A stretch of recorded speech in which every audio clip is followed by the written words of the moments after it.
নমস্কার বন্ধুরা, জয়ার পাকশালাতে সবাইকে স্বাগত। আজকে খুশকা পোলাও করে দেখাবো। মাটন কষা, চিকেন কষার সঙ্গে অসম্ভব সুন্দর খেতে লাগে।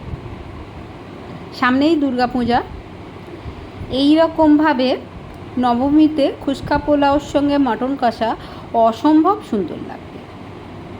আমার চ্যানেলে নতুন বন্ধুদের স্বাগত, পুরনো বন্ধুদের পাশে থাকার জন্য ধন্যবাদ জানাই।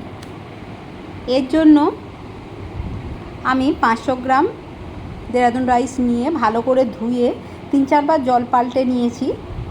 তারপর আধ ঘন্টা আমি ভিজিয়ে রেখে দিয়েছি। এর জন্য একটা বাটিতে অল্প একটু জল নিয়েছি। এখানে জাফরানি ফুড কালার একটু দিয়ে ভালো করে গুলে রেখে দিচ্ছি, কোনো লাম্পস যেন না থাকে সেভাবে। একটা কড়াই বসিয়ে নিয়েছি, এর মধ্যে হোয়াইট অয়েল দিলাম আর ঘি দিয়ে দিলাম। এখানে আমি 1.5 চামচের একটু বেশি ঘি দিয়ে দিলাম। এক মুঠো কাজু নিয়ে এর দিয়ে একটু ভেজে নিয়ে নেব। কাজুটা হালকা রং হলে তারপর আমি কিশমিশ দিয়ে দিচ্ছি 1 মুঠো।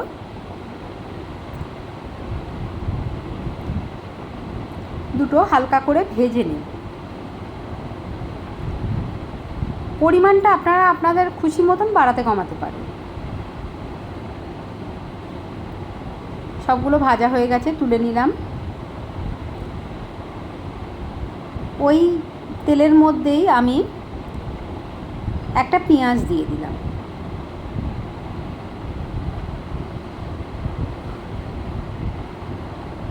একটা বেশ বড় সাইজের পেঁয়াজ, সেটা দিয়ে দিলাম।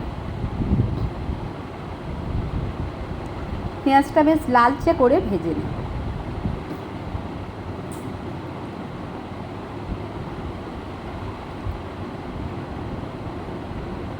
পেঁয়াজটা আমি মিডিয়াম ফ্লেমেই ভেজে নিচ্ছি, হাই ফ্লেমে পেঁয়াজটা পুড়ে যাবে।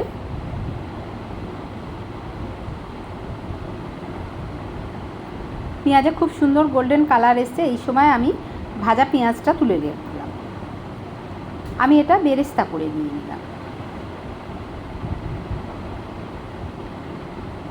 সমস্ত পেঁয়াজগুলো ভালো করে তুলে নিয়েছি। অনেকটাই তেল আছে, তার মধ্যে গোটা গরম মশলা দিলাম। সাজিরে গোটা গরম মশলা, জয়িত্রী আর একটা স্টার অ্যানিস, তার অর্ধেকটা দিয়েছি। দিয়ে গোলমরিচ দিয়েছি 5-6টা। দিয়ে খুব ভালো করে মশলাটা একটু গরম, মানে তেলে সুন্দর একটা গন্ধ বেরোলে তখন চালটা জল ঝারিয়ে দিয়ে দিতে হবে। ঘিয়ের মধ্যে চালটা খুব ভালো করে একটু ভেজে নেব। চালটা সুন্দর করে যত ভাজা হবে এই পোলাওটা ততটাই সুন্দর ঝরঝরে হবে।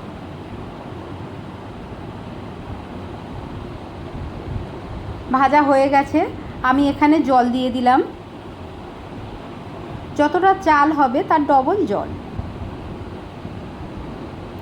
এই রেশিওতে যদি করা যায় তাহলে পোলাওটা একদম ঝরঝরে হবে।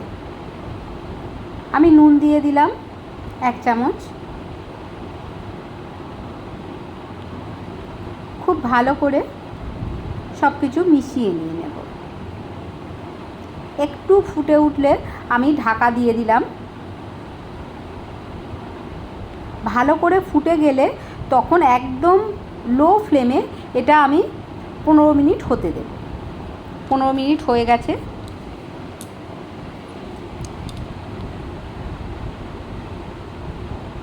এখনও হালকা তলাতে জলজলে ভাবটা আছে।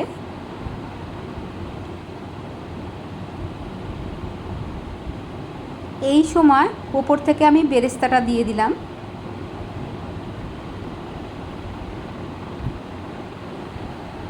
ভেজে রাখা কাজু কিশমিশটা দিয়ে দিলাম।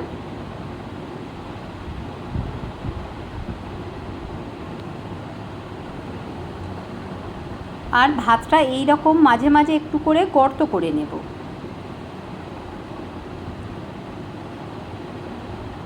আমি যে জাফরান কালারটা, যেটা জর্দা কালারটা যেটা গুলে রেখেছিলাম, সেইটা এইভাবে একটু একটু করে চামচে করে দিয়ে দেব।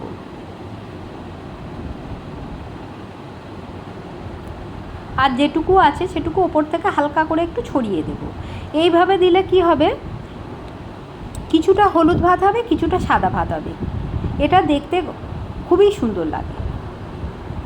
এইভাবে আমি আরও 5 মিনিট একদম লো ফ্লেমে দমে রেখে দিলাম। 5 মিনিট হয়ে গেছে, ঢাকনাটা খুলে নিয়েছি। দেখুন কত সুন্দর দেখতে লাগছে।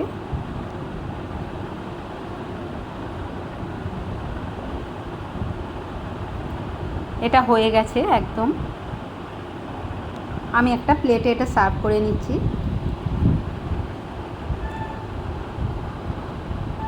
রেসিপিটি ভালো লাগলে লাইক, শেয়ার, কমেন্ট এবং সাবস্ক্রাইব করতে ভুলবেন না। পাশে থাকা বেল আইকনটি প্রেস করে দেবেন। আমার নেক্সট ভিডিওর নোটিফিকেশান সবার আগে আপনার কাছে পৌঁছে যাবে। কেমন লাগলো অবশ্যই কমেন্ট বক্সে জানাবেন।